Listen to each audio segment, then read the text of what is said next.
You've arrived in a 305, where the sun is bright and the dreams are bold. Safari and I are over. I just keep picking men that are not for me. I never looked at you like this. Let me assist you. That I need to know. This bitch physically attacked me, Marlon. You want to be a star in the show? Let me show you how you do it, bitch. We the #1 relationship in Miami. That's for sure. I found out about 2 additional kids that this man had. Every time I turned my back, he was talking to a bitch in my house. Thank you guys so much for taking the time to speak with me. I'm Tasha with UrbanBridges.com. I can go ahead and jump into it. I know we're probably a little pressed for time. I see you guys all got your pink on. A little coordination there. I love it. I'll jump right in. We're gonna start with Shay. You have been doing this for quite some time. What continues to bring you back to love and hip hop? I love and hip hop because it allows me to promote my brand, The Healthy Hand. I'm very open when it comes to my personal life, when it comes to my family. It's not easy to deal with, but I connect with a lot of people through love and hip hop, and because of that, people support me and my business. So it's like a domino effect. Once you do this, it leads to that. It kind of continues and goes on. Love and hip hop is what it is. It doesn't sugarcoat anything. Actually, if it wasn't for the show, there's a lot of things that I wouldn't know today. So I appreciate the show for that aspect, promoting my business and getting me on the right track, because my relationship is all over the place this season. Yeah. So yeah, what do you guys think? I mean, I might have the same way. I'm grateful to Love and Hip Hop. Love and Hip Hop gave me a platform for the American market to get to know me. Originally through my music, obviously, it's given me an opportunity to talk about real issues in my community, like colorism, etc. It's also given me a platform to showcase my roller coaster of, love stories. I'm just like any other woman trying to figure out who is my prince. I haven't necessarily found him. I thought I did. Obviously this season you guys will see how my love story ends out, but I think that loving hip hop gives us an opportunity, like Shay said, to also showcase, our entrepreneurship as well. Mm-hmm. What you think, Ching? I'm just helping keep the brand, on point. It was called Love and Hip Hop for a reason. They've been focused on a lot of love. I had to bring the hip hop back. So Love and Hip Hop, y'all are so welcome, baby. I'm here to do a duty. And yeah, that's it. Well, Ching, I was actually going to ask you that. You are new to the crew here. What is it that you feel? You said hip hop, but what is it that you feel like you can bring to Love and Hip Hop Miami that no one else can bring to it? And what is it that you've enjoyed most about filming? Everything I have brought to Love and Hip Hop, they did not have. For one, humor. These bitches are dry. I don't know what. What the fuck? Okay, not them two. All right. Okay. Oh. Hey. I'm a real comedian, though. I could go on set with Jamie Foxx and them. You know what I'm saying? This is not scripted. This is not rehearsed. I'm for real. So I feel like I was able to bring the light. It was a lot of shit going on, you know what I'm saying? And I feel like I just bring that, that big, I wouldn't even say a lamp or a light. I'm more like the sun. I'm everywhere. So it's like I just bring that to the show, and then I'm able to bring the hip hop, because people was not on there rapping. I think they said they was rapping, but I don't think that they were. Not hip hop at that, and we're this is Love and Hip Hop. So, I feel like I'm making the franchise complete again. That's what I bring to Love and Hip Hop. Thank you. And I have a love relationship, and we got the real shit going on. I'm a real hood bitch, and he from the streets too. So like, ain't no sugarcoating. He ain't got no, we ain't got too much of nothing. So we let this is the real. This is not a game. I love it. And we appreciate you being so honest and open and being transparent. Now, Amara, you recently said, not verbatim, but that the cast uses you for your storylines in regards to situations with Princess Love and Flo, and also with Eli's Brain. Can you elaborate more on that? I don't see the lie.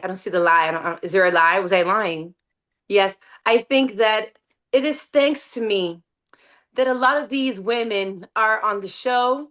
And to be honest, I feel like I am feeding them. I am, because they can't hold their own weight. And they feel the need to come for me. And I just feel like the truth of the matter is, look, it's a very uncomfortable place when I'm the type of person that I like to communicate. If something is wrong, just pull me to the side and talk to me. Many occasions, that doesn't occur in that way, and they'll wait till we're on camera to all of a sudden have a problem with me. And something that could have been, spoken about 1, 2, 3 conversation, and it would have been cleared up in a second.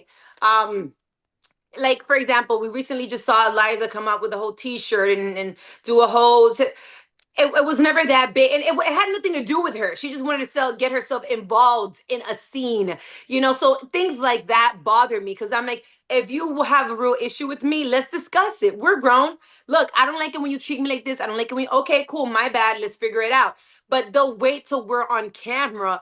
Sometimes you'll be cool with someone, and the moment that camera turns on, they want to go 0 to 1,000, and you're like, wait, what the hell just happened? So it's those little moments that people don't get to see on camera. And yes, I'm gonna agree with my girl Ching that in many occasions, you know what? Let me be the villain in your story. Those that really know me, those that have really followed me since the first season till this day, or they follow me on social media or outside, you know who I am as a person. Now, there's a certain narrative that sometimes you see, but then, you know, if you get provoked, sometimes you got to react. So it's very hard. I don't know how to explain it, mommy. It's a very hard situation, you know? You're not going to satisfy everybody. One minute they love you, and the next episode they hate you. So exactly. Now, all the controversy and all the beefs that you all have had on camera, what would each of you say is kind of the most useless beef or the most unimportant beef that you guys have had? I have one from this season.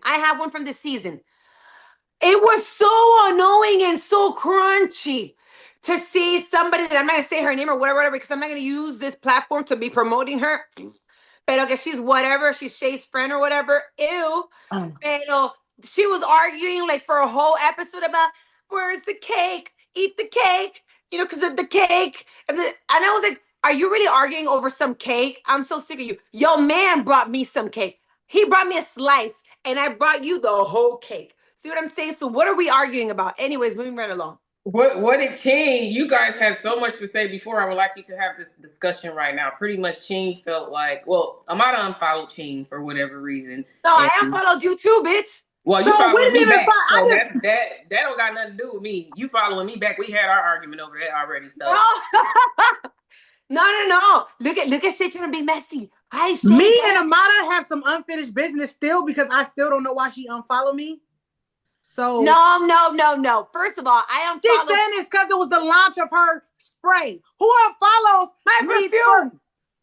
First of all, you gotta learn from Kanye, okay? You delete everything as a marketing strategy. I'm only following my brand, and then I'm gonna follow you guys back. So are you saying that you genuinely do not have a problem with Ching Diamond? Because Ching Diamond had something to say when it came to the situation with you and Flo and the colorism situation. So I don't have a problem with you. I have a discussion with you pending because, yes, I'm not going to lie. I did feel some type of way for half a second. I moved past that already. But I did feel some type of way half a second. And I know this is not part of the interview, but we have to discuss it. So give her a couple of extra minutes because we got to get this out the air. Anyways, I felt some type of way when I saw clips. I didn't see the full interview, so I want to clarify that. I saw a couple of clips where basically you stated that I kind of provoked and I was the one antagonizing this other lady to express herself and say what she said. And I'm not going to lie. I first came out and said about her and her bleaching product. But there's nothing in this world that can force you to say whatever she decided to say out of her mouth. Not once. But then at the end, she decided to say, is that how? So if you feel that way about me, then just own up to yup, I said what I said. And then what? Don't try to come up with an R&B song now. Black women, we're beautiful. No, but sometimes when you say, you can apologize for certain things you say because sometimes you could go low. Because I went low plenty times because I don't like people playing with me. So I do feel like she genuinely apologized to you, but some people just don't know how. She did not. You weren't. Some people, but listen, Amara, you're very. I'm not on her side. That's not what I'm saying. But you're familiar with your wordplay, and you're better at wordplay than. That's what I'm saying. Amara can be very intimidating with her words. So even when you admitted, Amara, to saying like, okay, I did bring up the bleaching thing first, or whatever. I know that was because I was in the room. She was so intimidated. You were killing her shot after shot after shot. And then once the color thing got brought up, then she You felt did okay. eat her up. And that's why I said though, she was wrong. That's why, Shay, you seen it on my page. I clipped up 5 different clips where I said she's dead ass wrong and there's no way around it. But what you saw was her putting me in her apology letter. And I checked her about that. Flo, I don't know you. You didn't show the whole thing. I don't know you, Flo. Don't grab a piece when I'm saying Amara's good with her words. We all know that. Amara's very intelligent. It's not about the wording. It's not about the wording. I'm sorry. Let's not use this to try to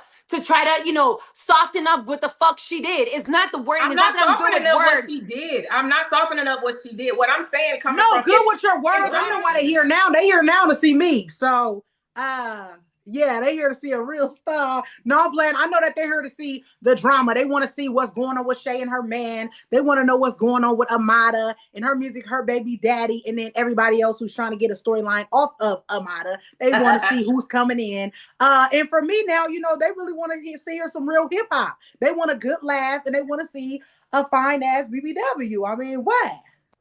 You are pretty, friend. Thank you. You are. Thank you.